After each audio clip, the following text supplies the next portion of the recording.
Airtel and Jio வந்து அவங்களுடைய recharge plans எல்லாம் வந்து ரேட் இன்க்ரீஸ் பண்ணியிருக்காங்க.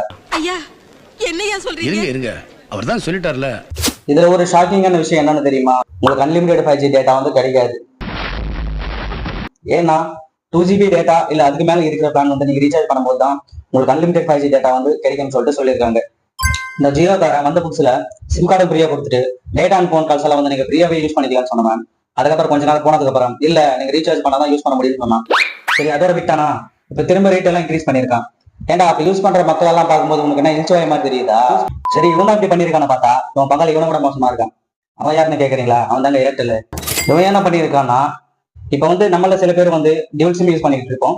ஒரு சிம்ல வந்து அன்லிமிடெட் பேக் ரீசார்ஜ் பண்ணி வச்சிட்டு இருப்போம். இன்னொரு சிம்ல வந்து நம்ம இன்கமிங் கால்ஸ் மட்டும் வந்தா போதுங்கிற பட்சத்துல அதுக்கு ஒரு பேக் ரீசார்ஜ் பண்ணி வச்சிட்டு இருப்போம். இப்போ அதுக்கும் ஆஃப் வைக்கிற பட்சத்துல உங்களுக்கு இன்கமிங் கால்ஸ் பேக் எல்லாம் தூக்கிட்டு மினிமம் பிளானே 199 இருந்து ஸ்டார்ட் ஆகுது. இதோட ஃபுல் வீடியோ வேணும்னா டிஸ்கிரிப்ஷன்ல கொடுத்துருக்கேன், மறக்காம செக் பண்ணி